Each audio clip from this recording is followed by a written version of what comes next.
Good afternoon. It's 2:03. I'm calling the regular Resources and Infrastructure Committee meeting to order. We have a quorum. All committee members are present, I believe. 1, 2, 3, 4. I'm missing something. He's here. Okay. I don't have a chairman's report. Does anybody have any committee member communications that you would like to share? Any of your recent activities related to resources and infrastructure, or you think might be of interest to this committee? I can share one comment. Sure. Fishing is currently open for shallow water, 0 to infinite depth right now, so trips are being run. I went on a shallow water trip last week. It was interesting to me to see the variety of fish that we brought up.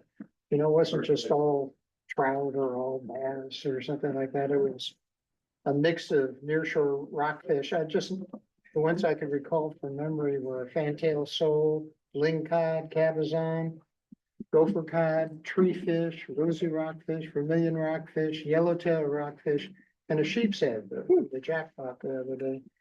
And it's just when you put it out on a fillet table, it's just everything's different colors and different sizes. It's just a fascinating sampling of nearshore life. And Did you go out of Morro Bay? I went out of Morro Bay on a 3/4 day shallow water trip. And the beauty of the shallow water trip is it's 100 feet or less. So you can throw things back and they survive and you don't wear yourself out, which is important as you get older.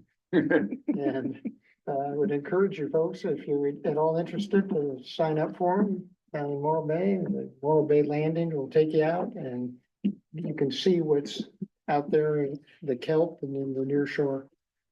Great, thank you. I want to check to see if the public can hear us okay. Mr. Barringer, can you hear us okay? Yes. Thank you. You were having a little technical difficulties getting going. Thank you.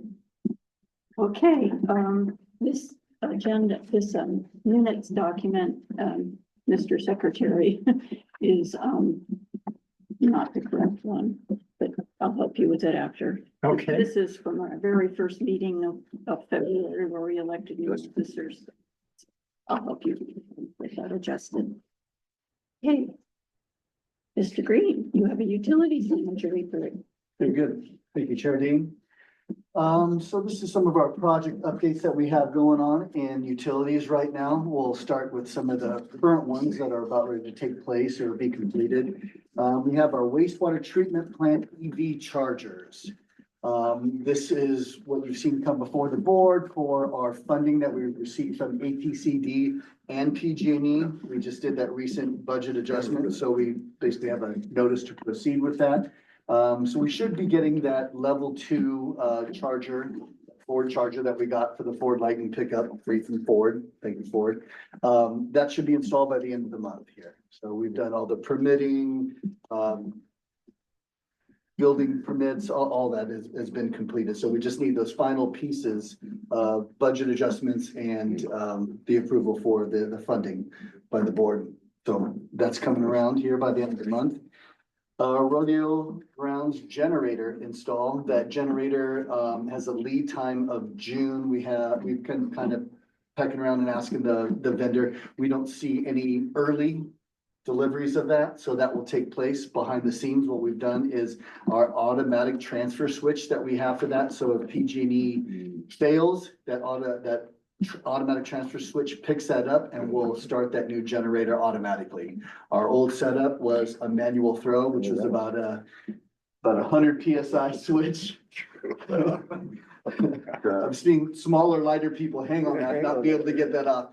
And it was not an automatic turn on or turn off. So huge improvement for water departments, a lot safer in that area, and will not require a physical response by operators on site if we lose PG&E there for that new automatic transfer switch. So You get a notification, you get like a Bluetooth enabled, you get a notification, then it came on, went off. yeah, absolutely. So that's part of our SCADA system for water, and very similar to wastewaters as well. So we'll get alerts when that generator goes on or if we lose power. So So that's some, those coming up there with the electrical part of that. The East Ranch restroom, not really a utility project, but, we have had so much fun in installing this restroom that we're almost done right now. We are pulling, electricians will be pulling tomorrow about 700 foot of what number N wire. We are in the utility chase of the actual restroom today. This is Alpha Electrical, our contractors.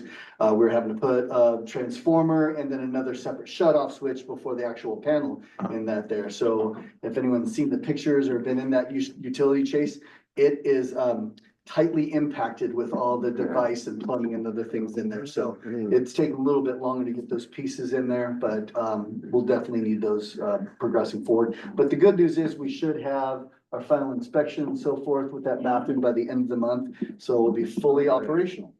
And then we can have a ribbon cutting. We can definitely have a ribbon Should cutting. do something. We should do something. I mean, Yeah, it's I been a think long so. I think so, like a band or something. Also, what's going on out there is we had to install our own PG&E approved pole out there. We have a pole right outside the panel at rodeo grounds, but that is a PG&E asset, so they won't let anyone touch it.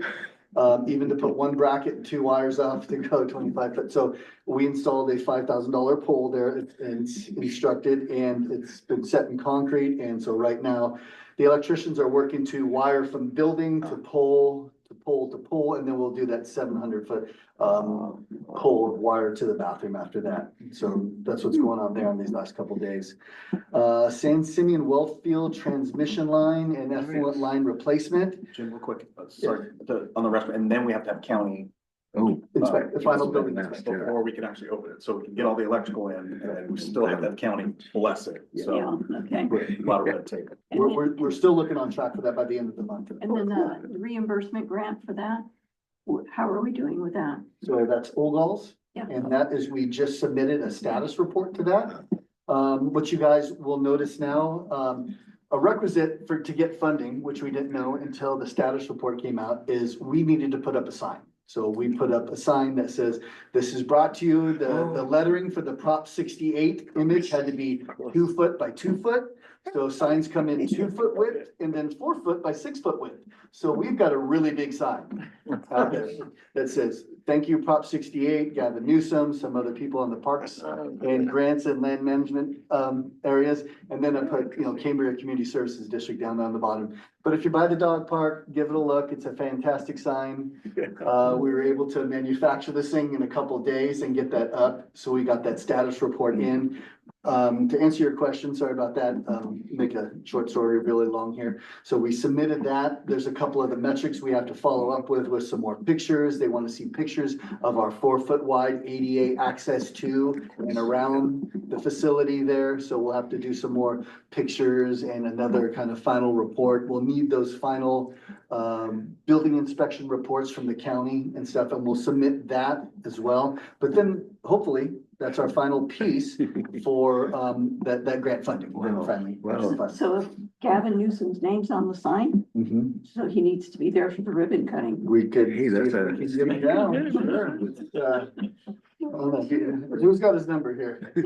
Seems appropriate. Yeah, so another caveat to that sign has to stay up 4 years from post-construction date. So if we have a May Interesting. 31st date of, post-construction approval, that has to stay up 4 years until 2029, May 31, so, or longer. So, yeah, so there's a couple caveats to the sign as well. It has to be graffiti resilient, resistant. And then obviously it has to have some sort of weathering, that just covering to it so that we can withstand the weather out there and that is inclement and environment that we have out there. Little roofy thing. Sure, we should look at a little wedge for it. Anyway, so you'll notice that sign and the restroom that's come along quite swimmingly finally. Let's see, Stewart Street tank replacement. We, as you guys know, we talked about during the board meeting, we've got our official approval for our coastal development permit on that. So that's approved. It's in the books. We had to do some final wrestling around county planning or building permit. One to building permit, we have an 8 foot retaining wall now there on that slope side where that tank is going to be reorientated out. So we had to submit a building, permit for that. That's about 42 days. We started out about 2 weeks ago. So we should have about 3 or 4 weeks left in this. We still look forward to, bringing the Stewart Street project tank and all that forward to the board here. We'll also touch on construction management and that piece for that project here in a little bit. So that's coming up there too. But it's really nice to have that CDP officially approved. There was, we were just talking with our consultant for this, our engineering consultant. There was quite a bit we had to do on the back end for this. Not just because it's a federal grant, so anytime you have like federal grant or FEMA involved, you're bringing in historical, cultural, all those other permitting and other surveys and reports that you have to do. But there's some interesting other biological and environmental stuff we had to do on the site, which pushed this project out another month or so, but we're still fairly on timeline for that. So we look forward to This was the Stewart Street thing. getting that going. Yeah, we'll kind of dive into that. I don't mean to just gloss over the top. We'll touch a little bit deeper on that. On But the yeah, agenda. we'll have, Yeah, we'll be that. able to dive into that with our agenda. You item skipped for it. over the San Simeon trans line. How are we doing with that? The transmission line, we finally got resubmitted our encroachment permit to, Caltrans. Yeah. They've accepted it. They have a 90-day review time on that. So awesome. We finally got our submission in. It was accepted and our application is being reviewed, but we have 90 days. So unfortunately, that piece is what's holding up everything. And the meantime, though, we're starting to look into, we also have SWICA that's doing some environmental on that. So we're trying to get some other pieces. We've reached out to state parks. So all these communication and all these parallel lines are ongoing while we're waiting for that piece. Unfortunately, with this Caltrans piece and it being 90 days out, if that puts us into July or August, that's a little too late in the season to break ground. So we're probably looking more of a late summer 2026 date to begin breaking ground on that, just because we have all this permitting time and you know, this is our first dance with Caltrans, so we're not sure what all it will entail and how long that will, so I'm not gonna promise anything I can't deliver on. So yeah, we're kind of pushing that project back. Also, where that lies right there, as you get out of summer and into the shoulder, into fall coming in, there's some areas that are sensitive. So it's not a really good time to break ground or construct around those areas too. And one of the areas is up on that Exotic Gardens area. We have some of that environmental compliance there and getting the bird nesting season and all those things. So I think there. I'll add a caveat to that. There's a funding issue. So even with the hope of 2026, in terms of all the permitting being ready, designs being done. So we have to look for some funding sources moving forward. So best case scenario, if we got the funding, would be 26, but So this project hasn't been funded? We started this without like having, well, it was a grant? so to go backwards, the initial design, if we had kept it running through state parks, was estimated at 2 million. Yeah. With the new alignment, as you guys remember, we brought the alignment Yeah. before R&I. Caltrans basically forced us into a different alignment, pulling it out of state parks, trenching up Highway 1, working with Caltrans, that has doubled the project cost. So we could be looking at 4 or 5 million for this project. In addition to the Stewart Street tanks, that's gone from 500,000 to 2 million. 7 to 2.1. Yeah, so, I mean, we're talking about millions of dollars that essentially the water and wastewater reserves do not have. Right. So it's gonna have to be funded through some other mechanism. And But we did begin budgeting. We budgeted for engineering and consulting Yeah. and a portion of the construction. We just weren't anticipating 3 times the value at that engineer's estimation that we looked at a year or so ago. So yeah, unfortunately, there's some funding gaps in there. Which program manager, Mr. Reaper, and myself are going to a funding kind of fair here on the 21st or 22nd. yeah, So I think next week, so we'll kind of grab a larger breadth of what's out there, what's available, if we qualify, or, you know, if there's any thing that would be beneficial for the funding of that project, so, yeah. So we're thinking of both sides here of that. Santa Rosa Well 3 water treatment contact tanks. So let me take just a little minute and get off track here. Santa Rosa Well 3. So our raw water source, our worst raw water source in the community. It is our least utilized well. We just had that sanitary survey by the Division of Drinking Water here a couple weeks ago. Well, let's take this back to 3 years ago when they came in. They requested that we inspect the tanks. We inspected those CT tanks. They were rotting, the floors were rotting. That's why we removed one. Also during that time, we had the March 9th and 10th storms of 2023, which eroded the Santa Rosa bank right at the wellhead. This is gonna sound like Greek to a lot of you guys, but we lost a 0.5 CT in that. So that's concentration or contact time.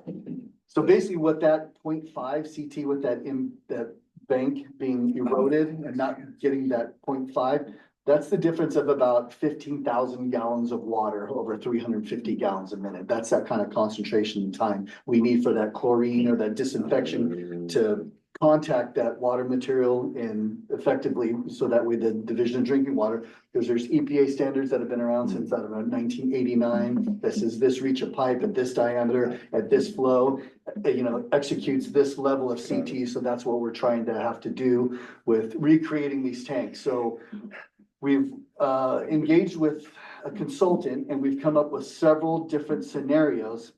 Much like everything, cost creep. So we put about 100 grand away, which a year or so ago was more than enough to execute these projects.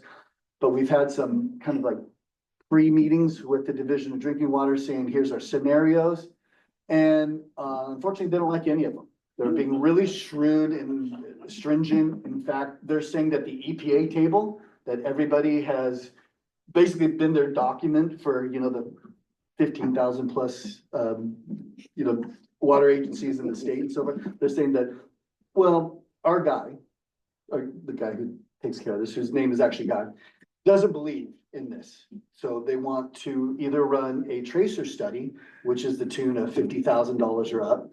So at that point, you can just put in an extra tank. Well, see, as this cost creep is scaling up and all this $100,000 project has turned into either $250,000 or 300,000 or 400,000. So now internally we have to relook at that, and that to me, that's throwing good money at bad. Yeah. I was really concerned with losing our diversion there for SR3 because we haven't operated the well in so long, but reached out to the Department of Diversion, which is a Division of Drinking Water. There's a lot of D's in there. Sorry if I'm stuttering here. We won't lose that diversion for that well or lose that well as one of our sources because it's offline due to repairs or mandatory upgrades as per Division of Drinking Water. So Good. not using that right now isn't a huge hurt for us. Although if we were to have problems with the well field and at SR4, that's a nice backup site right there. But just the ideas and concepts are thrown at us like Division Drinking Water or consultants are saying, well, just reduce flow to 175 gallons a minute. That's 250,000 gallons a day. We could leave that thing running 24/7 and it wouldn't keep up with demand. So there's some internal things that we have to think about. Again, not throwing good money at bad products. So we're kind of back on let's start to get some funding and start to get some projects together for moving the booster station treatment plant up out of that floodplain and then hopefully at some point bringing FNR with us as well.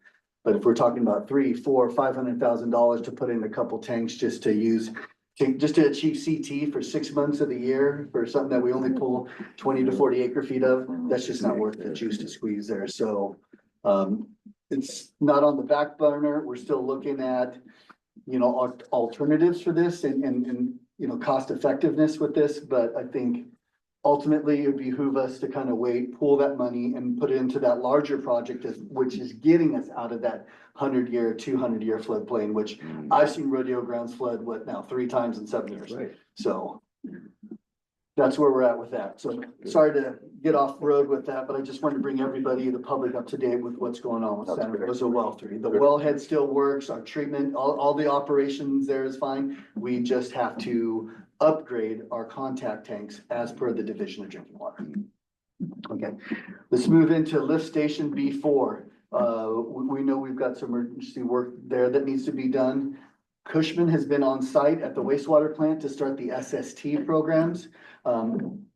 So Cushman is providing us an updated proposal for the repair of B4. While they're out working on the plant, we thought it'd be a good time and be kind of a good cost savings, to have them, they're pretty much the best anyways, work on that lift station while they're here working on our wastewater plant as well. So also with that, we are looking at full replacement, and we're in the middle of a coastal development permit for the moving, relocating, reorientation of that lift station B4 as well. Where again is that, the physical location again? Green Street, it's at the south end of Green Street. You have lift station B3 that's on the north side of Ardith. And then this is on the south side of Ardith, about a half mile down the road. And this is one we're trying to schedule a tour for. Yeah, And this is did we determine that had to be agendized separately? I did get it different. Yeah, it is. Okay, so we were looking at the same morning that we did the wastewater treatment plant, right? Yes, So the that 25th. 25th. I think I 25th, asked all of you if you were available that Yeah. whole day, basically. Okay. So with that big project at CDP going on for lift station B4, we are having earth system perform geotechnical borings to see what's underground, see how close that bedrock is. We're a little concerned about relocating it, with the bedrock being very shallow. So there's some geological things that we're concerned about. But in the meantime, we've also done environmental and some of those back studies so we can obtain that CDP permit. So we have all these other things ongoing while we're kind of working out those other pieces there. WRF regular CDP. So we know back in, I think it was February 21st, we delivered or submitted all that to county. They've asked for several extensions to get us that info hold back. We received that last week. There's some things on there that they wanted clarification on or requested that has already been submitted. I know there's a lot of documents that we submitted. I think there was over 15 documents that were over 300 pages long. So we're corresponding with planning and so forth on there. We're also internally came up with a request for proposal, an RFP for that biological assessment in there. So we're gonna have legal counsel review that. As soon as we get the blessing on that, we'll release that on our RFP document, which is Demand Star. So that'll go out nationwide and statewide as well. So we'll start to see what kind of environmental consultants or what we can get some help with that piece. But that's pretty much the only large piece that we have. For the feasibility study is what you meant. Or for the feasibility study, yeah. I apologize.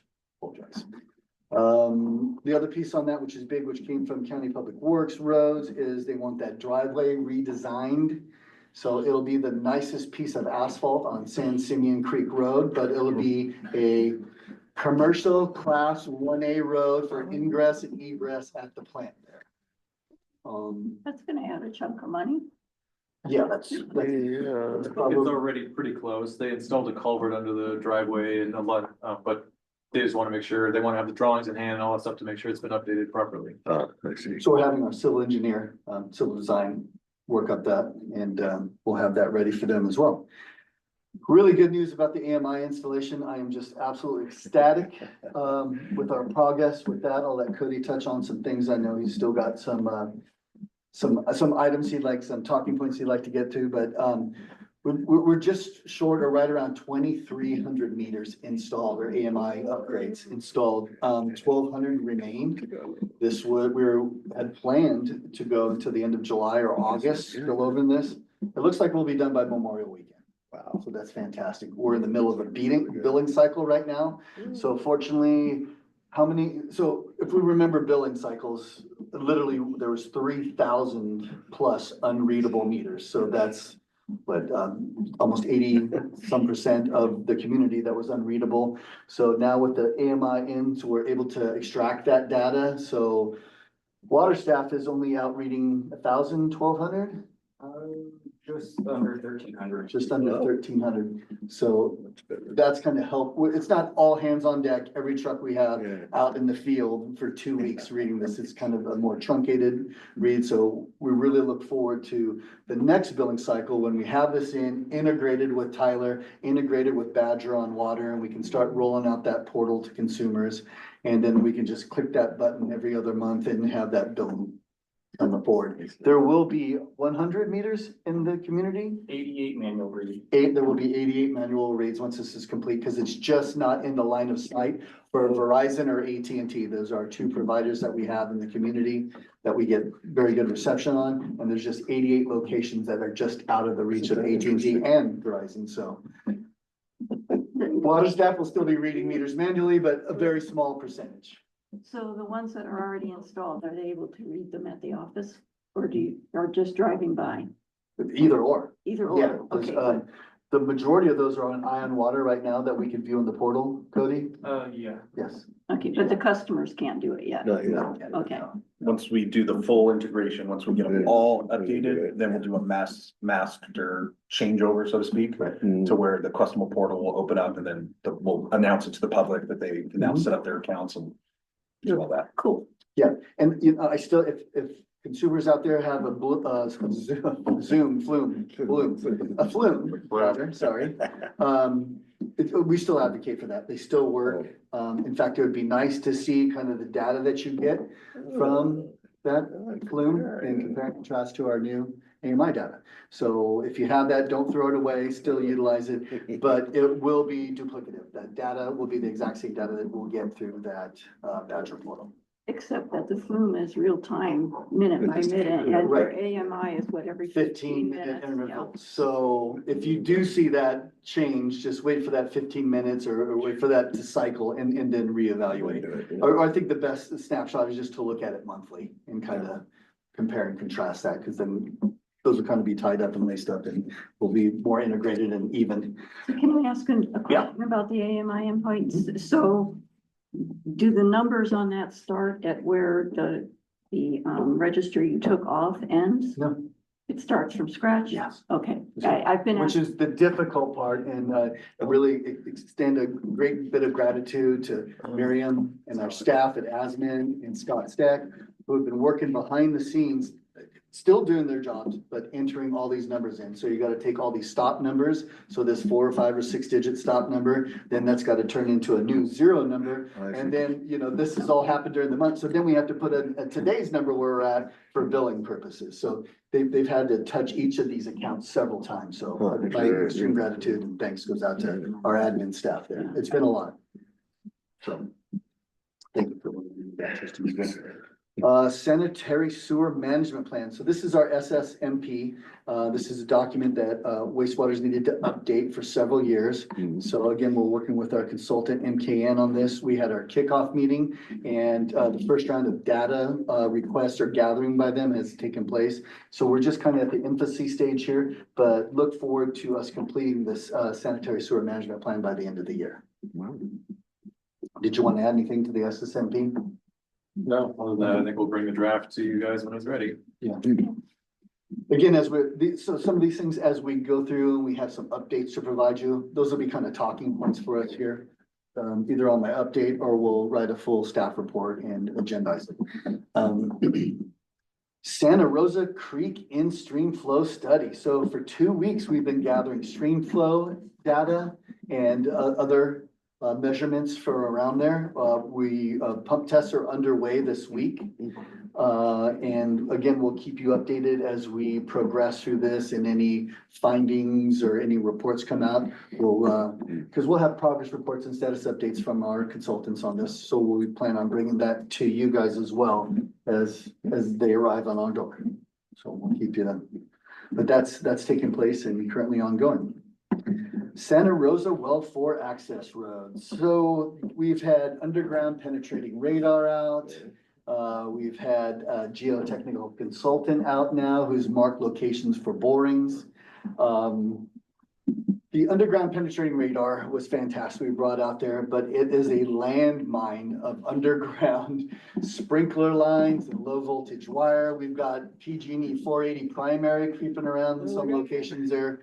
So, again, our civil design is doing the, civil engineering behind this, our depth and how far, how deep we'll have to go. So this looks like we'll be going down to the ground only 6 inches. And then we'll be putting 6 inches of base on top of that, so it'll be kind of a crown road there. There's a little area where it kind of dives down, and we were talking culvert or an Arizona culvert, which is, I guess, where you concrete the approach down like an apron. Yeah. And so that way stormwater won't erode that, and then you kind of draw that back in with base to the natural terrain of the road there. So the road design is in progress. Construction will take place in July. Oh. So we've kind of done everything beforehand here. We did need some budget adjustment for this, so that's why that will take place. We'll actually just budget into our CIP and then perform that after the fiscal year starts July 1st. Also, the school, they'll be out of school, so there won't be students on, so we won't have that conflict there. Will we get to see what the path is going to be on it here at this committee? Yeah, road? I thought we brought that to you before with, from the agreement. Yeah. But yeah, that's I don't definitely, think I don't know. that's everybody's, fine. not Thank you. everybody that's here You're now right, no, saw Does it. everybody know the background of why we're doing the road? Does everybody remember? I remember, but So we ended up working a new agreement with the school district for a permanent easement. Before we used to lease it each year and there was escalating costs. And so we went into mediation to come to an agreement on a permanent easement to access that well. With that, the old road used to drive all the way through. It was this big, long, windy trail road, so to speak, through the school. FFA. Yeah, which was, not ideal, and theoretically could cause some liability. And so as part of that agreement, we're developing this new access road that'll be more of a straight shot right by Leffingwell, straight to SR4. And that was a part of the agreement. Is there grading involved and, Absolutely. yeah, drainage, Absolutely. the whole thing, huh? Yeah, that's what we're working on now. Yeah. All that behind the scenes stuff before we break ground there. Also, the way the road will go will follow over our infrastructure too. So that way, if we need to go ahead and dig into it, we're already on top of it. And it'll be on our property, fenced. We're gonna put an accents, excellent. gates in between it, so that way, staff there at, CUSD can get in without having to go all the way around the area and so forth. So, yeah, again, we're trying to maintain relationships with CUSD. Everyone we've worked over there with Dave Bidwell, Ruben Compost, Superintendent Jill Mattson has been wonderful to work with. We still pay them though, don't we? Is there a fee that goes involved in that? No? Not since we purchased that land. Yeah. Perfect. That was the whole point to that. So yeah, construction for that will take place in July. Thank you. I think, I'll take questions now, but that's my long-winded update on our, just a couple things we have going on out there, so. Do you want Cody to do his thing? Oh, Cody, yeah, please touch on meters, boxes. Please, do not build sheds over your meters. That just came up in the past half hour where the water department staff went out to go read a meter. And someone built a shed, full-on shed over the meter. But in all seriousness, please keep a 3-foot working area clear around the meter. As you guys know, the new meter reads, you have to almost have line of sight. Don't park over the meters, or don't block the meters. Yeah. Can it read through a plant? Can you read the meter through a Mexican sage? We'll find out. So, yeah, mine too. So it is in our CCRs to maintain a 3-foot diameter around the meter box. Okay. I mean, honestly, after we get this AMI in, we'll probably never revisit those meter box. But here's a caveat. If you have a leak on your side of the meter and we can't get it to shut it off, it's nobody else's fault but yours. So when you come to us for billing adjustment, we'll look down for that definitely, because that's our only shut off to it, besides going to the street and isolating, blocks and blocks and blocks. So please leave us access to your meters and to your isolation valves there, that angle So the stop. shed floor is covering the actual. On top of the bottom. And what This is really hard is their to, response? Like, my guy just texted it to me at the beginning of this meeting. Oh, gotcha. Interesting. So yeah, this literally just happened. So we've been talking about meters for how many years? Give us 3 feet diameter and to put a shed over the top of the meter. So my shrubs are 3 feet away, so, We'll check it out. okay. Anyways, any questions? Anybody have any questions? Okay.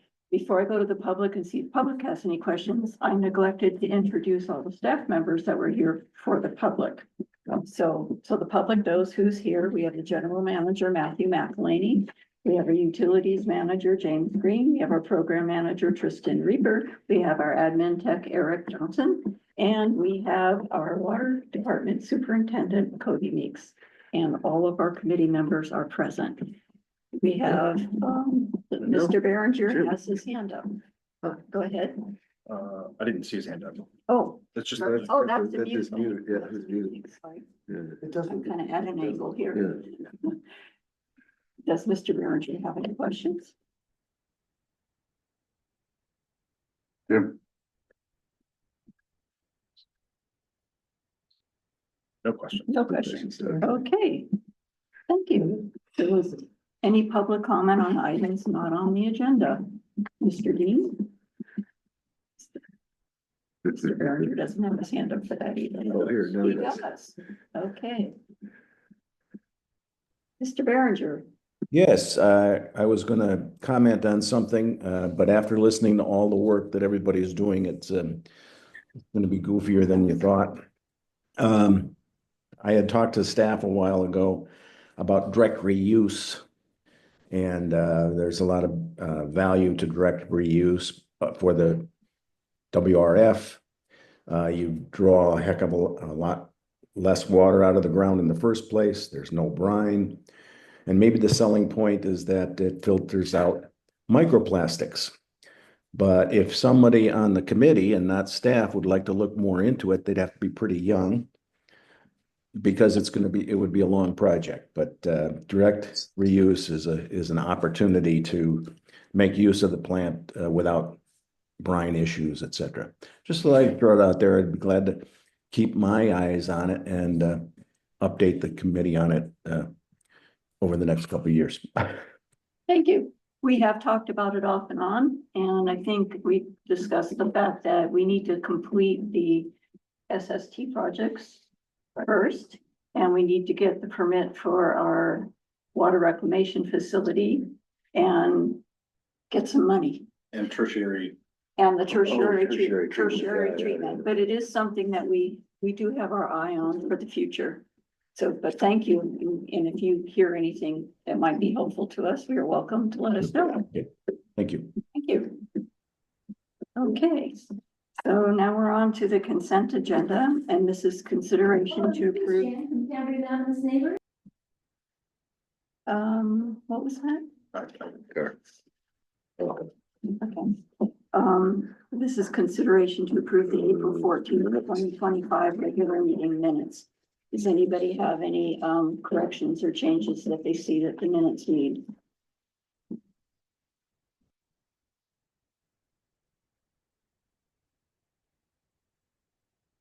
No, Perfection. perfect. Very good minutes, yeah. Okay, I need a motion to accept the minutes as written. So move. Okay. Do I have a second? I'll second. Okay. I need to do a roll call to be official. Mr. Howell, Aye. Mr. Meeks, Aye. Mr. Webb, Aye. Mr. Grimmel, Aye. Mr. Seaver. Aye. Okay, thank you. Cast 5 ayes.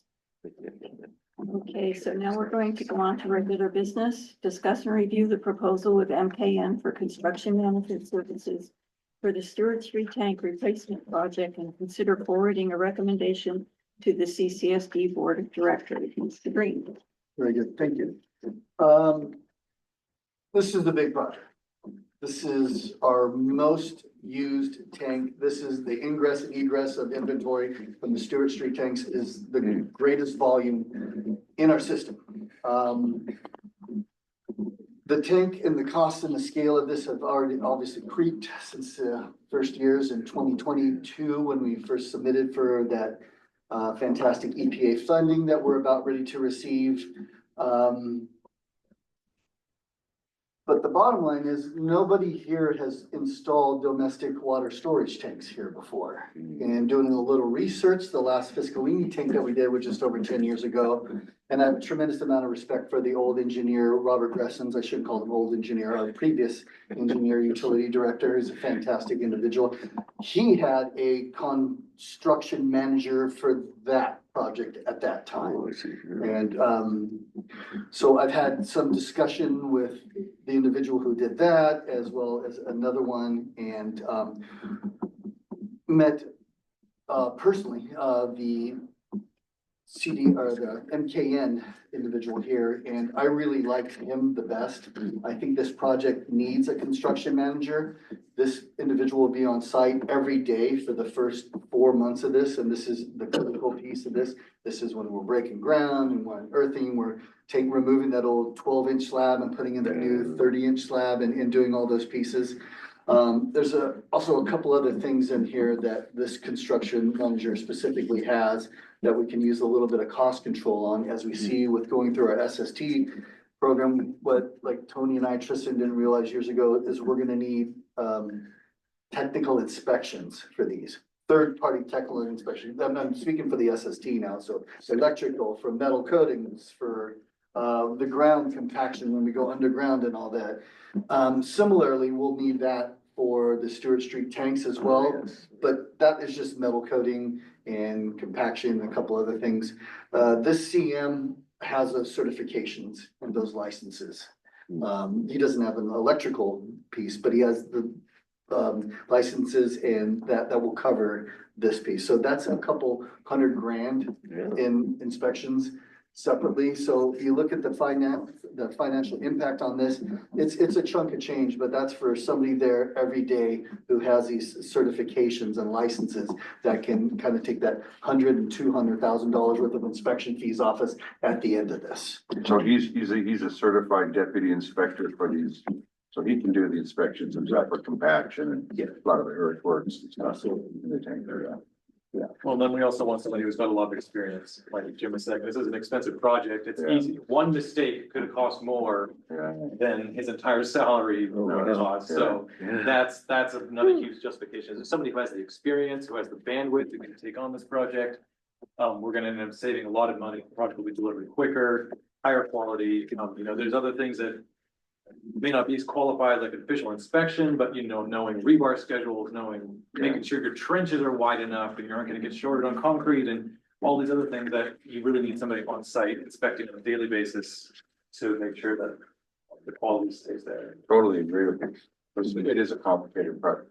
Was any of this budget, did you have sort of construction management line item in your We budget? did not anticipate this expense. Did it When we grow, first started budgeting. kind of grew on you?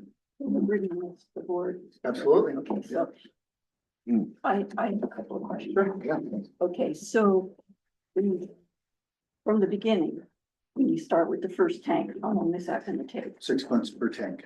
6 months per tank, but they're only gonna be on site for 4 months and then they're gonna be No. part-time. Is that okay? Well, they'll be there instead of every day, like 2 or 3 days a week, depending on like the intensity of construction that's going on. Okay, and then I'm looking at this, But he will be on site from start to finish of this project. okay.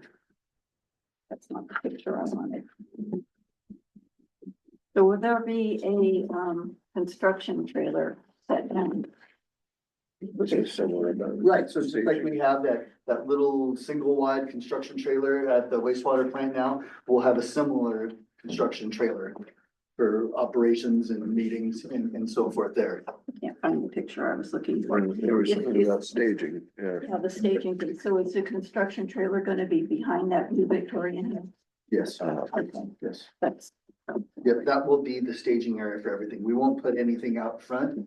So the Stewart Street tanks, which is really on the Richard side, Richard Street that you enter from, we won't have any trucks or anything parked there. Everything should be contained in that staging area outside of that blue Victorian to the back of that, or just adjacent to our property line. We're gonna reserve that front area for water department staff, CCC staff, who needs to visit the site, and the county who's gonna maintain a small set of area this time. So all the construction equipment, will that be on the Stewart Street side then? Yes, yes. You'll also see some county radio works out there, so the OES and county emergency radio signal transmit to the north coast, all from that location right there. So they lease that property from us. They have to move a propane tank that is their backup generator fuel supply for that. And they have to move one about 8-9 foot tall antenna that is on our tank off and then reestablish that there. So we're working with the county on that piece as well. I've also asked them, I know like Dave Pearson's asked before and several others, can they paint that building, that communication building in front there? So we've asked them to kind of match. I've given them our coats, the Tennemic paint colors, the 67R. So we pass that on to them. So we're gonna look to match the tanks in that new building, get everything kind of a facelift there as well. And we'll touch on additional kind of improvements we'll do for aesthetics and view shed in on our next topic, but let's dive back into the construction management piece here. Any more questions or stuff we want to kind of discuss on that? Schedule, roles.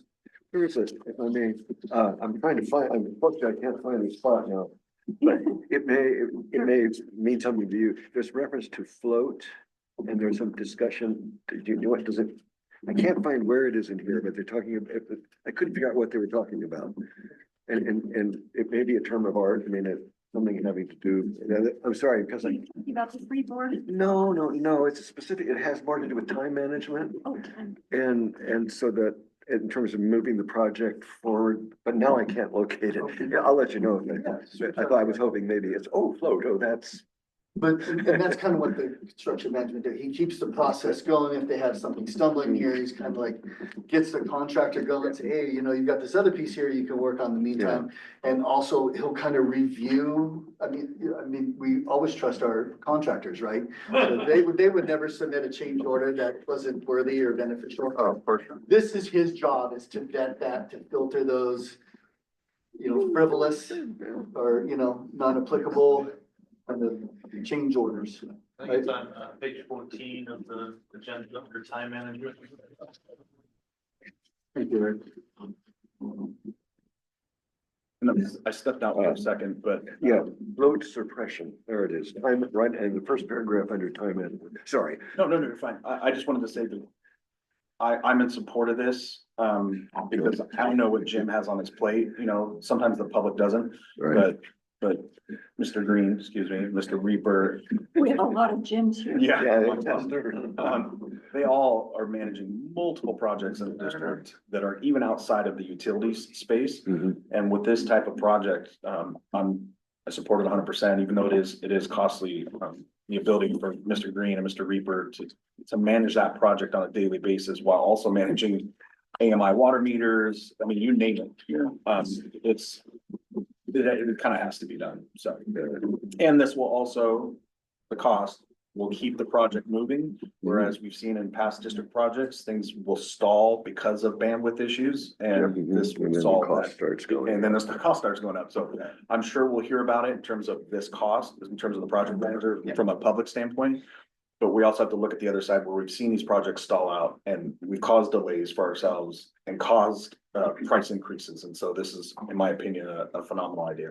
And Peter Brennan, he like specializes in doing tanks. He knows tanks, like this type of construction, right? Yeah, I think if you look further down, I forget what page it is, Yeah, he's got but you'll it. see that NKN has done 70 tanks Yeah. in the state in recent years. Yeah. So, and this has been a part of all of those, so. It's kind of a specialty, right? It's kind of him, so I'd like to be a part of that to kind of learn from him. Obviously, we have 6 tanks. We've kind of gone through them though, where I think the only one that hasn't been replaced or updated would be Lemert on Cody. And that's in fairly good condition, but this could kind of give us some intel and some kind of design and some experience to maybe take that next tank project years down the road. And with having this behind our belt, maybe we wouldn't need one at that time or whatever for a smaller, you know, with 2 tanks and a year-long project, this is quite a bit to grasp and digest, so. Mr. Webb, did you have a question? Well, I was wondering, are we gonna, can we make a motion to present this to the board then? We need to make sure nobody has any more yeah, that's what we're going to be doing. This is a discuss and consideration, so that's what we will be doing, but I want to make sure nobody has any other questions. I have a question. His estimate shows a grand total of almost 380,000. We're only asking for 290. Is that what it's for? Part of that's the paint. Yeah, we're looking at coatings is 105,000 right there. Yeah, So he's not managing that. No. sub-consultant, oh, that's. I spotted They'll probably help Thing. schedule the actual inspection, but Right. that's, this is, the coatings is important enough that we don't want, we want it, we're gonna schedule we're gonna be in control of that contract for that inspector. Yeah. It's Okay. gonna be a beautiful color. Inside and out. Inside and out. I got to pick it. And the new color when the other one wasn't available. Absolutely, pretty close. They're very, very similar. But so there will be some other costs like this associated with this during construction. Since they're doing all the inspections and everything except for the coatings, are they gonna be responsible if there's any errors that turn up later on? Absolutely. Okay, yes. Yeah, it's all good. It wouldn't be very good if they said, that's wrong, guys go fix it. So, yeah, we've negotiated. Well, I think this is important because we don't want this to stall once we start taking the water tank down. Yeah.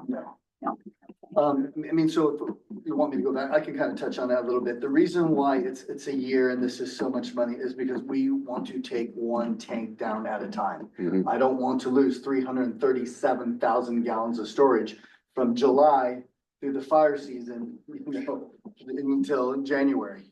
So we're taking down one at a time, so we'll at least have, 125 or 212,000 gallons of storage for that period. So that's why the cost of this was increased, because it's a year-long instead of 6-month-long project. And yeah, I just can't, I hate to put us in that position, and we're already kind of a dry year going, we kind of made up our mind on this earlier, but now seeing the, 70% of rainfall, seeing it starting to dry up, we already hit 100 over the hill. Yeah, It's 70 here, it's beautiful here, so things are starting to dry up, so I'm really worried about having enough fire volume on hold for suppression, Oh, wow. for fire action. So that's why we're taking them down one at a time, which is a huge cost increase. yeah, yeah. Do you have any questions? Does Mr. Berenger have any questions? Is he still here? Oh, my God. Mr. Calder. Okay, Mr. Calderwood, do you have any questions? No. Nope, I don't see a hand. Okay, Can I make just a comment? sure. Having heard the utilities report, and I'm sitting here getting more and more tired and more, the amount of moving parts that you guys have to handle is absolutely mind-boggling when you start to think about it. And the other thing, it's a wise person that knows what the limitations are and knows when you have to ask for help. And clearly, I don't see where, you have to sleep sometime. So all of you guys do. So clearly, this is a very, very important, and I think a very good decision, really. I Well, mean, first I saw like 200,000, I'm like, Yeah, You it was a concern for us initially too. well, and these two are not, they're doing projects that aren't actually utilities Yeah, I too, know. that ended up That's true. on their lap. So they've got their hands full, yeah, yeah.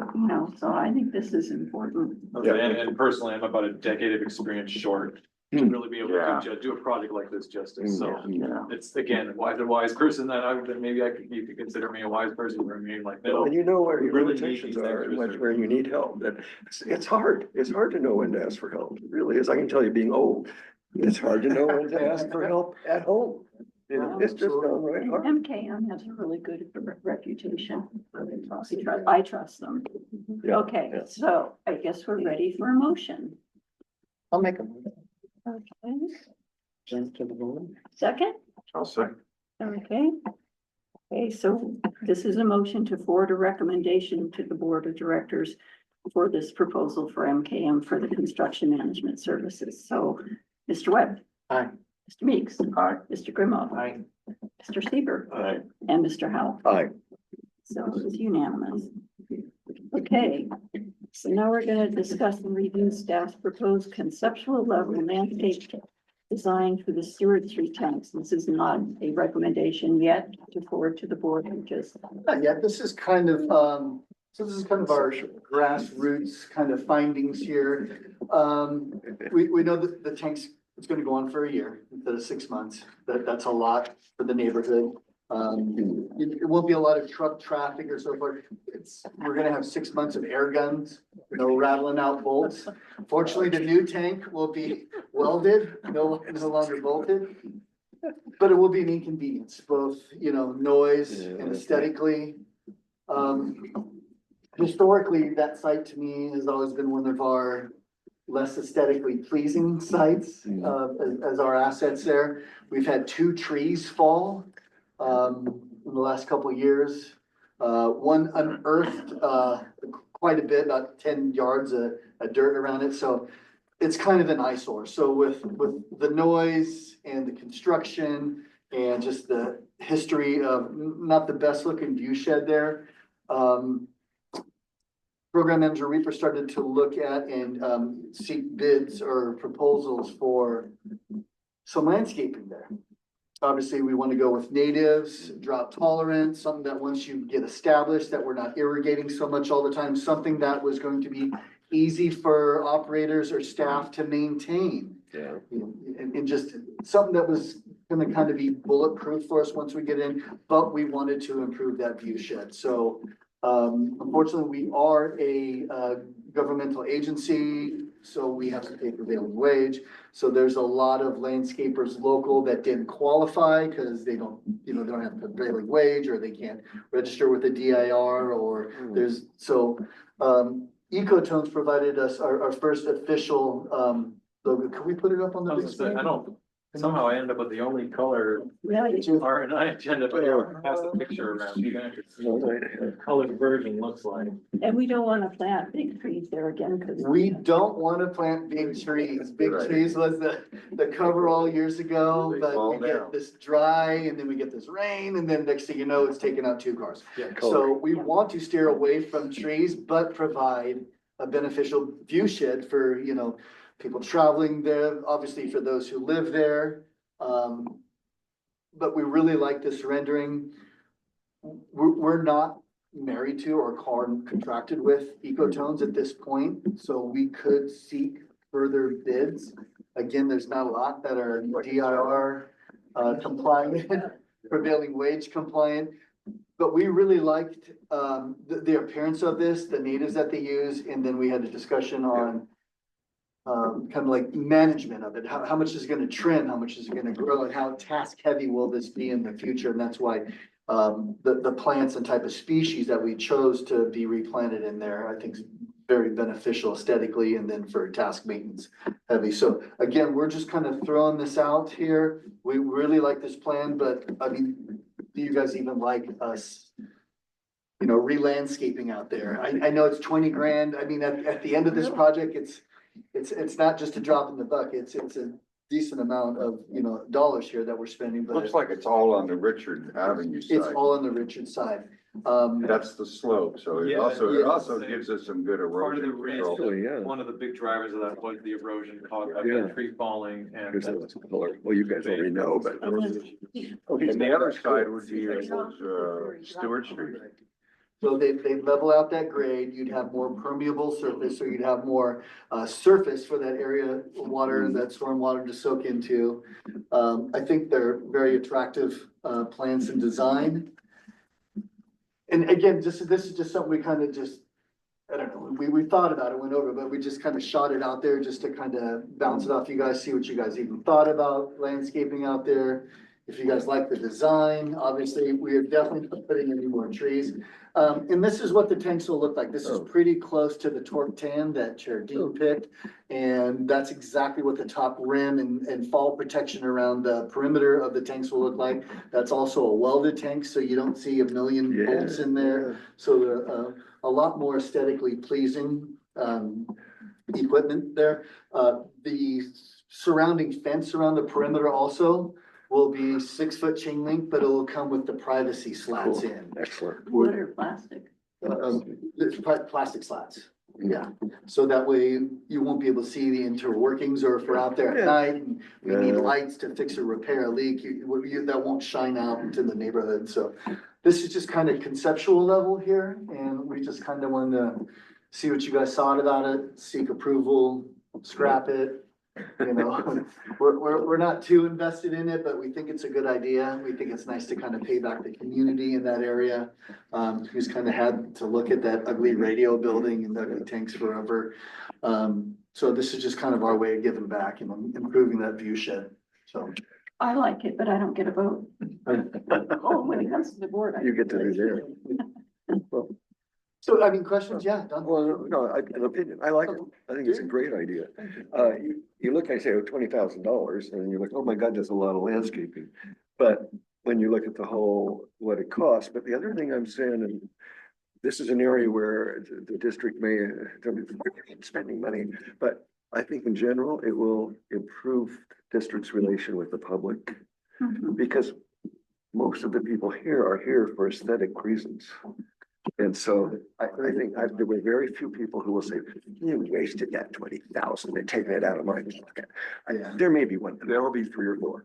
But I think in general, I think it's an excellent idea, and it's good, just good PR going forward, not to mention the technical issues that, you know, so I think it's a very good idea. I think you guys did a good job, but that's just me.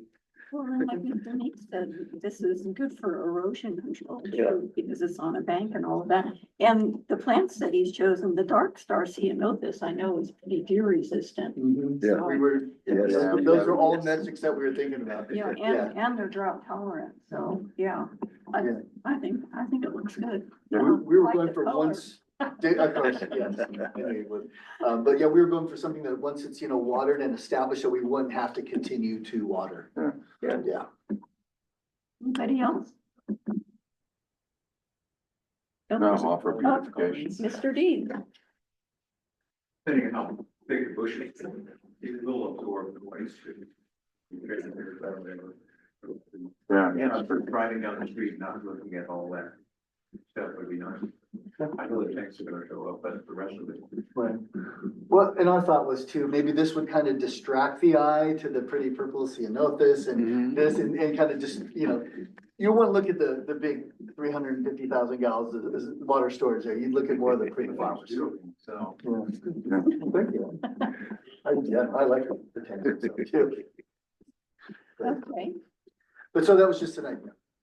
well, Let's see what you guys. would everybody like to voice their opinion, whether they're in agreement with this or not? It's not really a vote, but do we have a consensus that we like the idea? I like the idea. Yeah. And the majority of this, I think $16,000 is labor. It's So like, that's, and that's gonna come that's back. getting rid of this ugly wad of dirt and mess that we Yeah, have. yeah. We're really spending only 3 or 4 grand on plants. And Ecatone's is local company, yeah. Right, So so, it's gonna come, the money to spend is gonna be right here. yes. That's important. Right, they're local. So even if we wanted to, so it would, you know, I'd be remiss if we didn't start to address that. So even if we didn't, you know, populate with ceanothus and other pretty stuff, we'd have to do something structurally for the ground area, you know, to remove some of that slope and grade that in. So we'd probably still be spending 10 to 15 grand just to leave it barren and make it more, you know, the soil more structural and sturdy. Yeah. Well, I think the fact that these tanks are in the middle of a neighborhood, I think it's a good idea to make it look nice, yeah. Yeah. Okay. Definitely. Okay, And it will offset The broken down trucks that are parked next door on the downward slope. Yeah, hopefully you'll see the view shed and not the surrounding. I think the next door neighbor would really appreciate it Actually, too, yeah. especially after losing two of his vehicles to the Yeah. trees Oh, falling. no. Yeah. I have a technical question. These tanks, are they providing pressure for the entire community or is just I presume that we pump the water up there to provide pressure. Is it for the whole town or just the Lodge Hill area? So it primarily feeds, our most densely populated area in town, which is Lodge Hill. Got it. But it feeds water to zone 7, 8, and 9. Down to Marine Terrace, Hmm, pretty much everything that's not Main Street. Yeah. pretty major. Yeah, That's why. it covers, that's why there's a don't wanna lot mess of with- inventory going through these tanks. So yeah, it pretty much, fluidly funds the west side of. Yeah, which again, makes very meaningful the idea that you're gonna do one tank at a time. Right. Well, we use that for the fire hydrants too, don't we? Absolutely, yes, yes. Yeah. Okay, is there anybody in the public that has? Not seeing a hand up for public comment. Okay. We can move on to the next item. Review and discuss the 2025-2026 annual water shortage assessment and consider forwarding to the report to the board of directors. Mr. Green. This here. Yeah, so this is our annual assessment coming out here. Mr. Reaper spent a tremendous amount of time in here. I've kind of touched base with them and reviewed it. But this is really his baby. So if you don't mind, I'd like him to present on it. This is his brainstorm and. Perfect. So, without rereading back to you the staff report too much, this is, kind of something that the Department of Water Resources has asked all urban water suppliers to kind of perform on a yearly basis, just to get an idea of where you stand in terms of what your supplies are, what your demands are, and is there going to be a shortage between those two? We have a very unique water system here in Cambria, I would say. And so the preparing a report like this, I think is incredibly important, even if the DWR didn't require it. It would still have been a good idea to do it just so that we have some idea going throughout the year, what we can expect our supplies and our demands to be and how to balance, that interaction. The report begins with kind of describing, for anyone who's not familiar, the kind of reasons behind the report, definitions, acronyms, and then kind of our water supply portfolio. We have two kind of small, shallow constrained aquifers, each drawn by a couple of different wells. And then that brings with it all of the wonderful nuances. Before we get, I'm gonna just stop there for a minute. Does anybody have a question on the drought stages? I think, again, I kind of like this stuff, but I'd like to see like the 0 to 10% in the figures that go with the shortage. Yeah. Emergency, that's kind of something that we are always, besides the metrics and well levels and stuff like that, that's also a kind of a key feature. Probably be a good idea to review it because we do have new committee members. Percentage reduction, that's what that is. Okay. What does the percentage actually pertain to? How much water you're using Kind of over baseline. over baseline? If you And use this is a little bit tricky because it kind of like asks, well, how are you defining your baseline? Yeah, right. I think in this one, we're defining it as the time period since 2013. So if you look at a graph of water usage before 2013, we're up here. We've come down since then. So it makes sense for our baseline to have been an average of at the last, almost 10 years at this point. Of consumption. Yeah, so that's the one we're asking to conserve. That would be in relation to that. And for some of the newer members, our consumption pre-2013 was about twice of where we're at now. Just short of 1,000 acre feet, 900 plus. We're right around that 500 mark, 510, 509, or just south of 500 as well. So fantastic job. We appreciate the community and thank you so much for conservation. It's not a buzzword, but conservation is a way of life for here. And even right now, I advocate for, Sure. conservation Yeah. individually, that's commercially or residential. Right. Sorry to interrupt them. No, that's fine. I think it almost, or it. Almost rather than thinking of conservation, I would like to think of it as like water use efficiency, because we're always gonna use water. It's just a matter of what manner are we gonna use it? And ideally efficient. Make every drop count. Going back to this. So now we come to the part that makes Cambria interesting, and that is the supply constraints. I guess the first highest level one is imposed on us by the State Water Resources Control Board, and that is kind of our licenses. Those matter when the streams are flowing and we can we're not restricted by our aquifer capacity in terms of how much we're consuming. And that's, so I think in this one, I started calling that, as you start to look at this and realize that there's a dry season that the Department of Water Resources considers, then there's the dry season that we really need to consider. And so I've kind of started renaming the one that we consider the stream flow, no stream flow season. Because during the time the stream is flowing, we're getting our recharge, we're keeping the aquifers full. It's when the stream flow ceases that we have to really start watching our consumption and watching as our well levels and as they drop. And that's our concerning time at St. Cynthia Creek, when that Palmer Flats flow ceases, that's when we really rely heavily on the Santa Rosas. Yeah, exactly. Yeah. Santa Rosa. So one other thing I did this year is I kind of looked at the rainfall pattern of the year previous to kind of help give us an estimation of when the stream flow season will cease. Which is a step beyond what we've done in the past. So let's talk a little bit about how we got to the unconstrained customer demand. With that, I used an average of 2018, 2021, 2022, and 2023 years. We cut out 2020 because it was because of COVID, it was an outlier to begin with.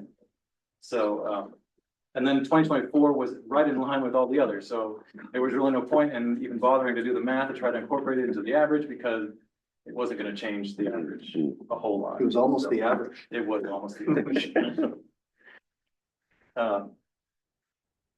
And then thus far this year, it has been trending that the anticipated unconstrained demand is closely matching what we're actually consuming. And so I kind of validated again that our estimates have gotten pretty good. Part of that has to do with the kind of the static nature of the CSD supply. We're not adding new connections, so we're not seeing growth in demand in that way. I'll give Tristan props on this well.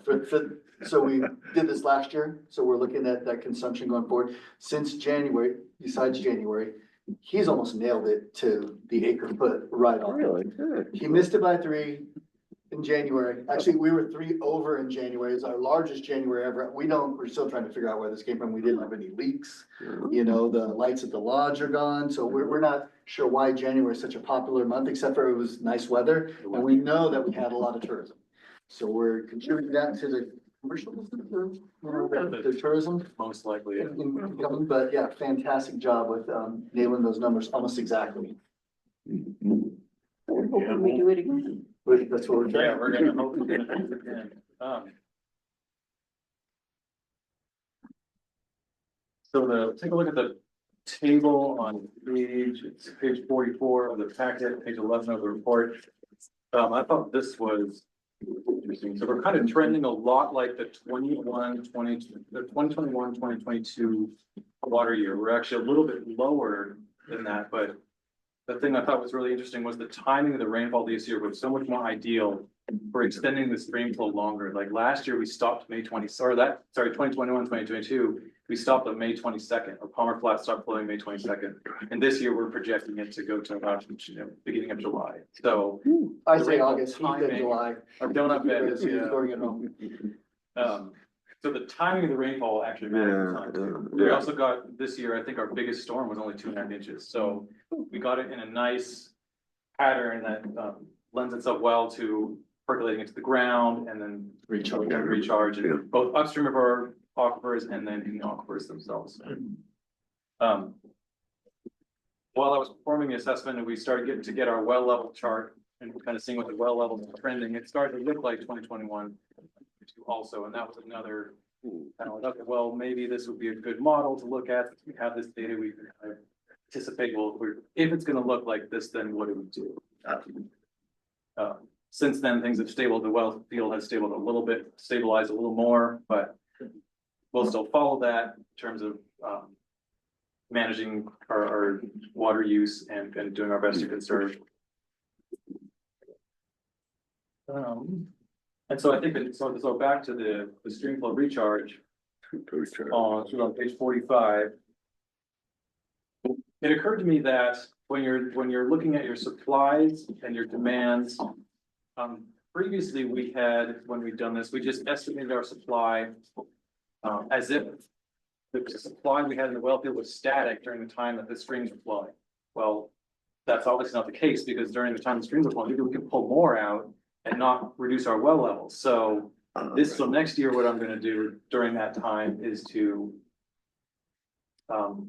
any shortages or surpluses during that time will not be carried over to the next month, because the stream flow is still flowing. It basically doesn't matter. We can't store the extra, and the streams are still flowing, still keeping the well levels up. So duplicitous volume. right, and this doesn't make sense to add in extra supply at that time, because again, we can't store it. So that I'm gonna start carrying forward shortages and surpluses after the stream flow has stopped or has gotten close to stopping. That makes sense. Makes sense. Well, does anybody have any questions so far? Do we monitor stream flow? How do we monitor stream flow? How do you know when stream flow is ceased that year? The water department. We check daily. You check daily? Okay. You have an instrument that you put in? That goes to the county. So the county has two stream flow gauges here. One at San Simeon that, I don't know if you recall the meeting about county, they're trying to get some funding because they want to drop it down lower so it's more accurate. That's probably about a year out, but so that is constantly being updated every 15 minutes on the county's webpage. So you can see all those stream flow gauges. So the SLO County Flood Control District manages all this. Fantastic group of people. We meet with them monthly at our water action team, and so yeah, all that data is fresh, live on their data page. Yeah, and then I know the San Simeon stream flow gauge, the gauge itself is actually in a little bit of a pool. So the stage level is not as close to actual conditions as it could be, so that's why we go out and check. We're also checking upstream at a point where the bedrock reaches through the alluvium, so that's where the stream will disappear into the alluvium, and then when that ceases, we know the flow into our aquifer has stopped, and we're going to draw down what we have left. Yeah.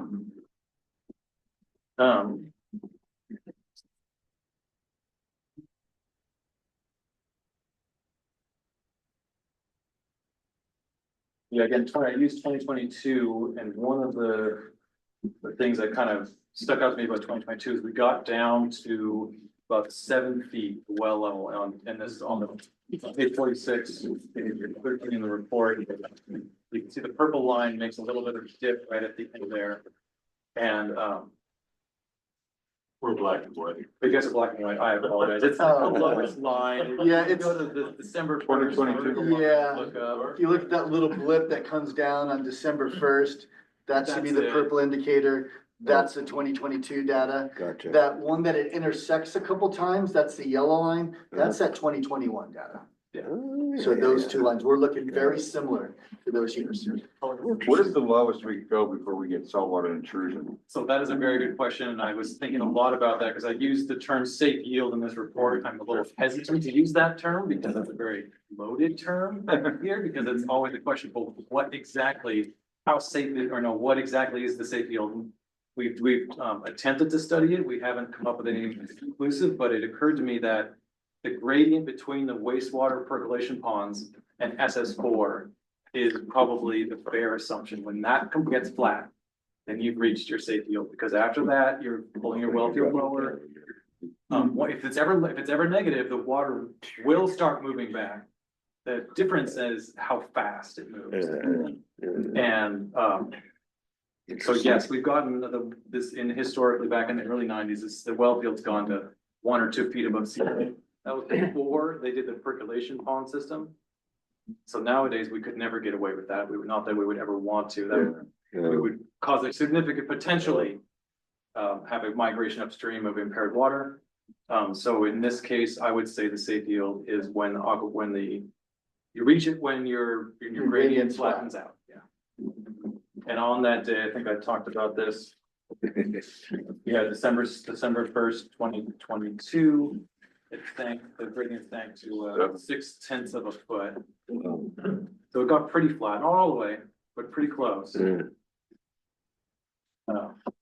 again, this is where I think at that time I heard talk that it was, we were at least mentally preparing to run the WRF. It's true. Of course, didn't materialize like that. And we had December of 2022 and then all winter of 2023, which we're going to remember for decades, I'm sure. But that's definitely the thing you really want to watch for. When you get to that level, it's like, okay, well, even under your emergency situation, it may be time to think about running a design option. And this would be in a case of if next season we get another really low rainfall season. We think about that. And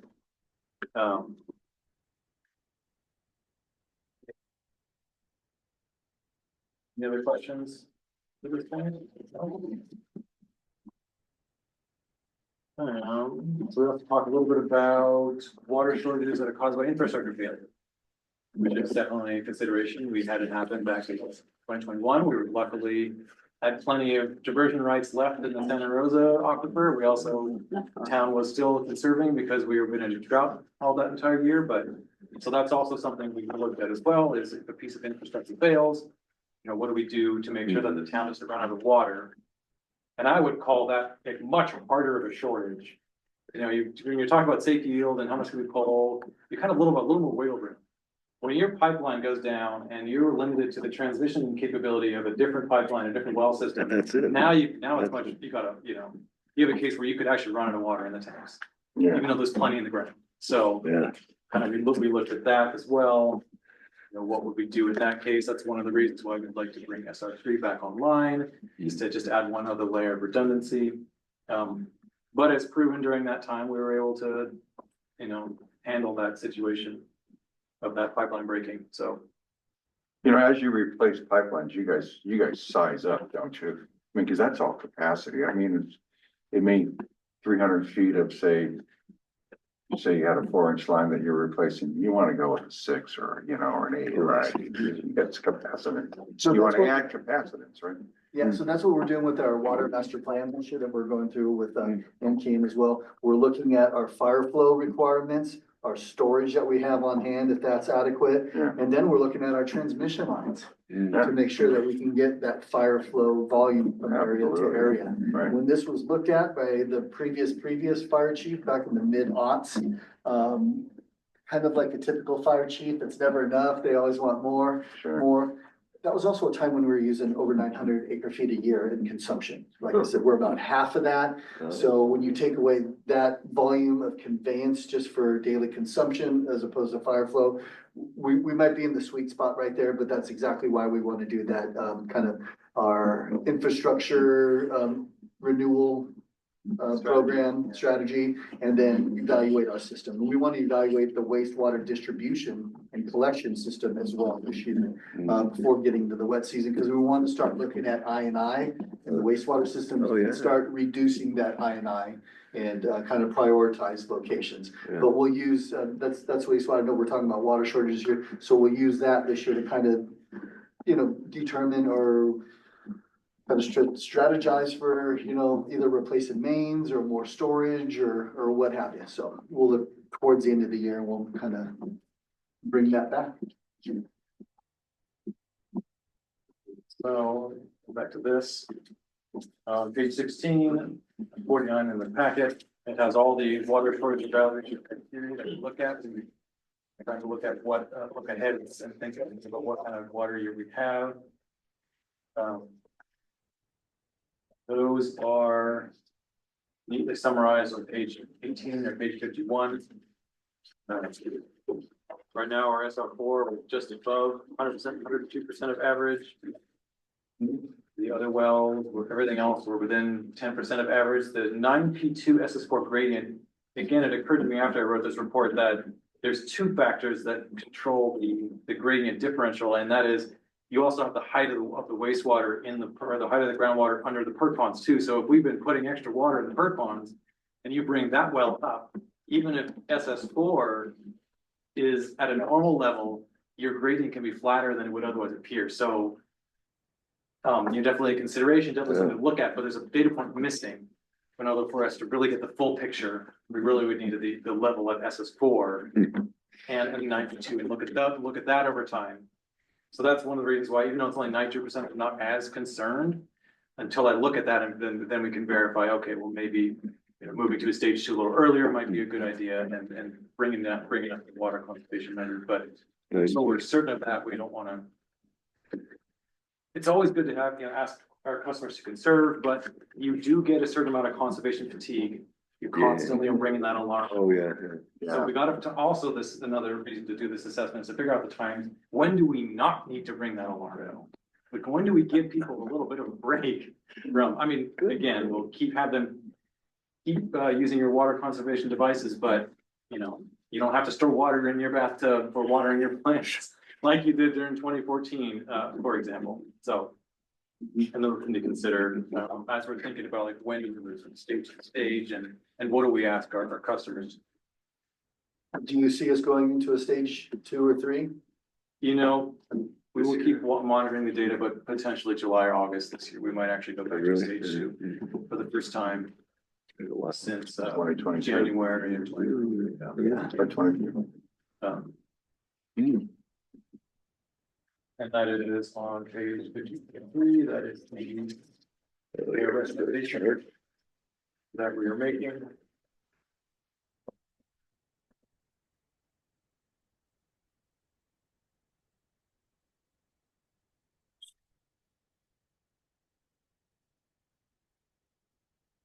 And then, so we've also updated the amount we can expect consumers to save as well. Because the demand is lower than it has been historically, there's been a certain amount of demand hardening. It's really tough to ask people to conserve more beyond a certain point, just because it starts to impact your way of life so much. And I think to get a 10% reduction, we would have to go back to 2014 level of usage. So that's asking quite a bit.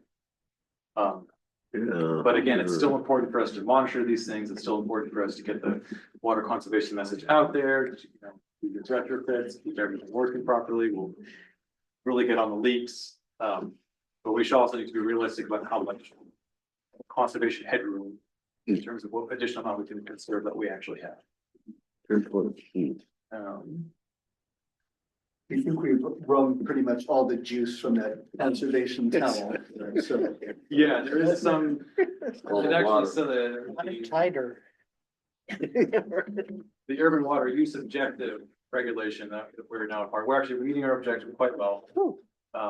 But it does offer some suggestions for future, you know, where else you can look in terms of developing a water budget and how else you can increase your conservation. And so we will be asking large landscape CII users to install dedicated irrigation meters if they don't have them already, to look at replacing their high water use plants with slightly less water using plants.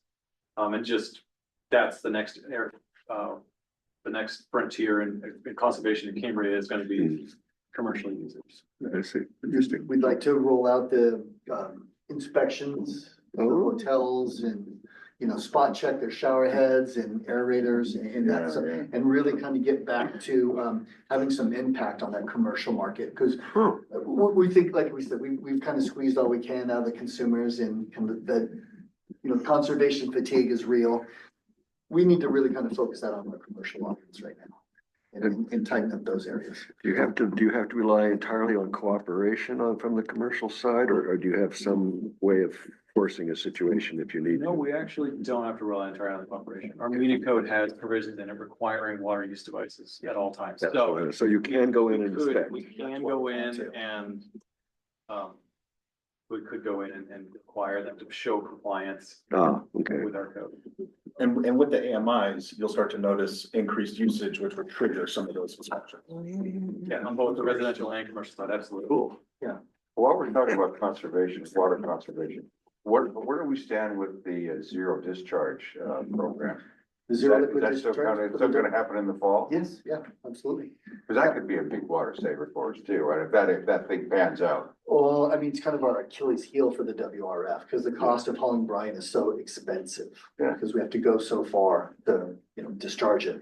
So that piece would be, I mean, considering that if that equipment is, purchasable at a decent price, Yeah, right. like that would be honestly the Achilles heel removed from that project. And, But we wouldn't want to conflate it with water savings. I don't think we could, no, it'd just be more of a cost savings. It'd be a cost We savings. So it's could- not a water savings, it's a cost Well, savings. we would return that permeate, if you will, from that ZLD back to the headworks and Right. reuse it, or actually in our new WDR pit permit for our wastewater, they permitted the ZLD and its operations into that, so we could discharge that to land as well, which would obviously go back to refilling the aquifer and stuff. So we would have, I wouldn't say nominal, it's a little bit more than nominal, but we would have some water conservation or some Okay. water reuse from the brine, so that instead of just hauling off water and Yeah. paying for that weight, we Yeah. could actually reuse that or recharge or put that back in the headworks. So that is a huge beneficial piece of that ZLD right there, yes. So we've had quite a few new buyers in the area from out of state. From Fresno, from Kentucky, from Colorado. Is from- Fresno out of state? I don't Well, know. Could be. Are we that alien? No. From Fresno and from out of state. Very good. Once you get past Ground Squirrel Hollow, But from Colorado, Kentucky, other areas and other areas in California where the water isn't quite as much of an issue. So how are they finding out about what our water situation is here and the need to conserve and not just use what they used in a state that had unending supplies of water? Is someone, are the realtors supposed to let them The know? realtor is supposed to let them know, or utility billing staff, when they have a new account set up. Obviously you check as a tenant or a new buyer, most of them are new buyers, so then they're making sure that they at least know that there is a retrofit requirement. Yeah, and then whether they follow up on that or not is. I'm sorry to cut you off, I'll let you, receiving a lot of these calls of new purchasers or home buyers. They're kind of already cued into this by whomever, if it's real estate agent or just talk around town or talk with others. They're usually coming to us, asking us what the requirements are and how do I get this retrofit upon sale? What is involved in it and so forth. So they're already pretty privy to, this information here. So it's not a huge surprise for most. Probably should be incumbent on the seller, just like a termite report, before you sell your house, that you have to have an inspection that you have before you sell your house and list it.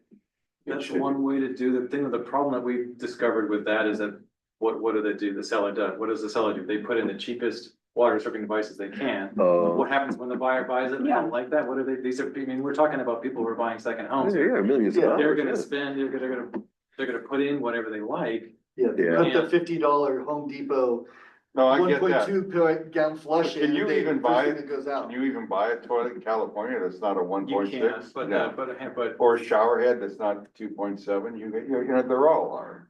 A Yeah, lot of that's available on Amazon. They'll Uh, say not for sale in California, but you're able to buy them.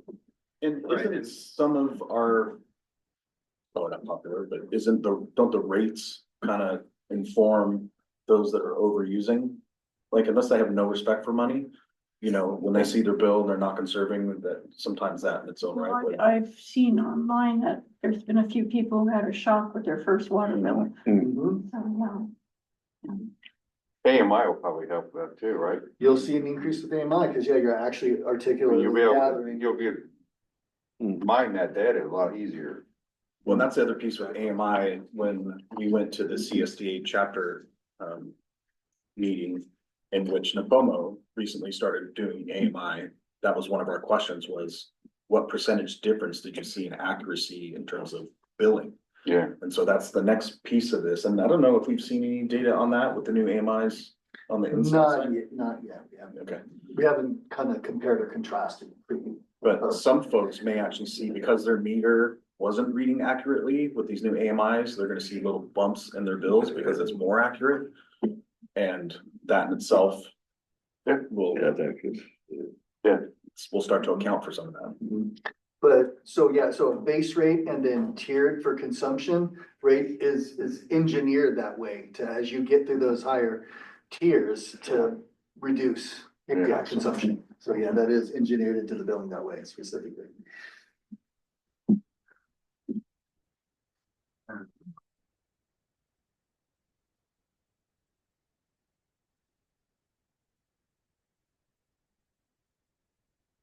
I'll just finish by, so on page 15, report, page 52 of the pack, the end packet.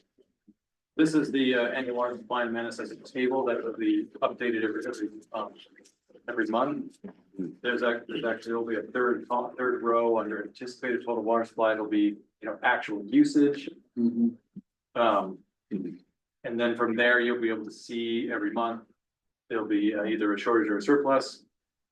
And then again, during those months of stream flow, that will not be carried forward. During the months of no stream flow, that will be carried forward to kind of give an assessment of whether we're drawing down our supplies faster than we anticipated or not.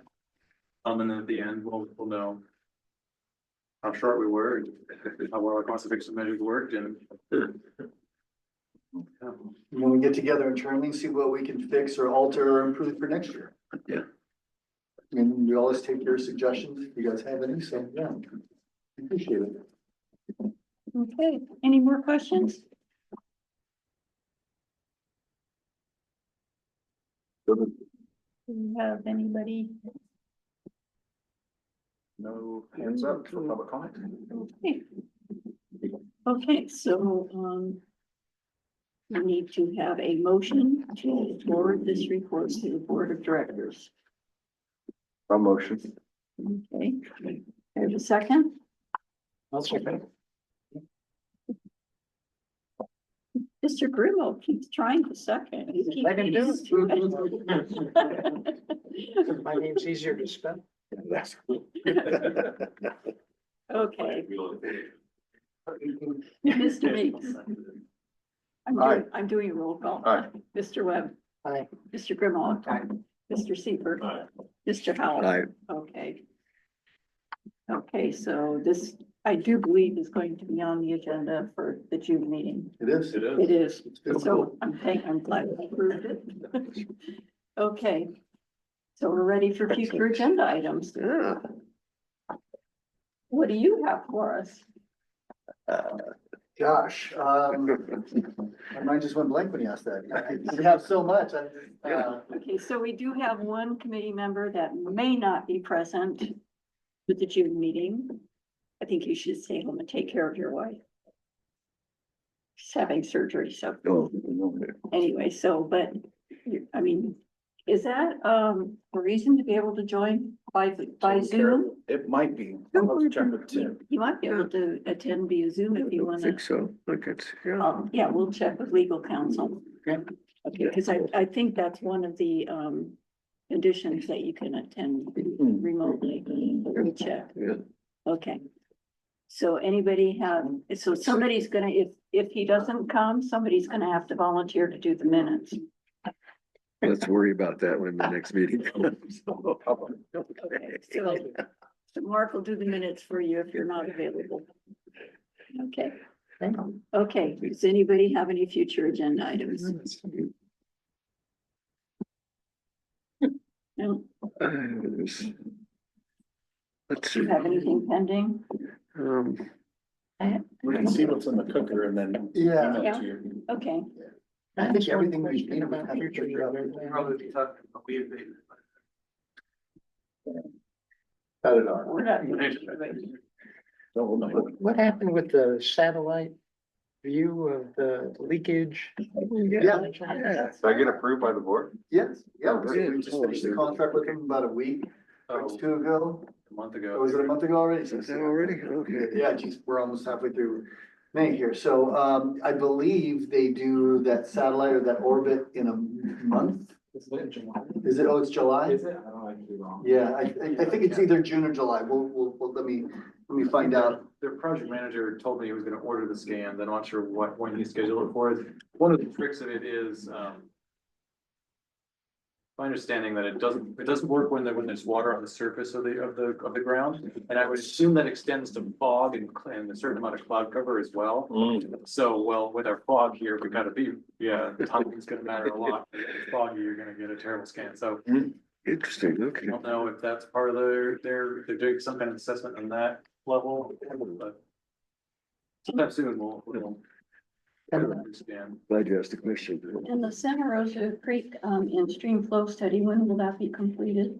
Probably a year out. Oh, a year. Before we get the final report, yeah, you'll need to, so again, it's like that shoulders of the season. Right? You do your count and your data gathering, your measuring at the start of the season, and then at the end of the season, you kind of take your final measurements, and then you wrap that up with the report. So, Okay, yeah, so- we'll so probably that's- see that by, gosh, probably more like March. Okay, That was the thing. I think they'll probably, No, yeah, they're gonna, one of their tasks this spring is to go out into the creek and locate the transect, so the areas where they're gonna do the majority of the study, because it's just a little too big to do it across the whole reach, and then next wet season, assuming we get enough rain to give an accurate report, they will do the actual instrument flow down there, and then it'll take a while to write the report itself, so yeah. okay, so you guys will let us know you got something needing to be brought forward to us. yeah, I think fortunately we kind of got everything in the Yeah, last you- couple of weeks. We got the squeeze on the board and last minute special meeting stuff. So yeah, everything that was really kind of pertinent is brought up, but obviously we'll bring updates on all the projects. And hopefully we'll have some good news to report with the EV tractor. Oh, yeah, And let's see, what. yeah, Okay, but we are going to have a joint meeting between finance and this committee on June 25th in the afternoon for the wastewater treatment plant and an AMI. We're still gonna do a demonstration of the AMI. even though we'll be done, but we'll. And Still then, keep going along. we did throw out a time for the lift station in the morning. Do you remember, was that 10:30 or? Is that an email? See what I've got there. Or do we do that today? It's a joint meeting with this. I don't know meeting what's on my and calendar. finance. It's not on my Um, phone. 22nd of February. Yeah, okay. This is the all day one, right? 25th. Yeah, so we'll be doing the lift station in the morning and then for lunch, we'll be doing wastewater treatment plant. And hopefully there'll be some SST projects already in the works that we can look at. And I think it's important to do this as a joint meeting because the finance committee has to approve, the budget for everything. And I think it's important for them to know what we're talking about when we say an ECM one and ECM two, whatever. So it's June 25th? Yes, So we're meeting at the wastewater treatment plant at 1, is that 1 correct? o'clock at the wastewater treatment plant. UW, and then for the And lift I station, think it was at 10:30 for the lift station, but I don't remember. I don't have that on here. so- Green Street lift station. Green Street lift station?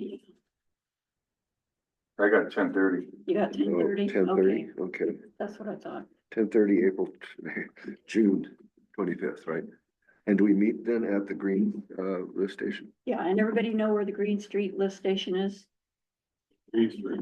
It's at the end of Green Street, isn't it? Just as you go to the very, Part of green, turn left. go as far as you Can't can. Go It's right down- there with Go the, down Pickwick, and when you get down there, curve around and go down that way. We all live in the same neighborhood except for Dawn, who's down in Green.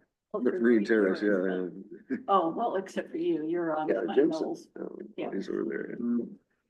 Three Okay. people here know how to get that. So this is from Musab Aman. This is just a week ago.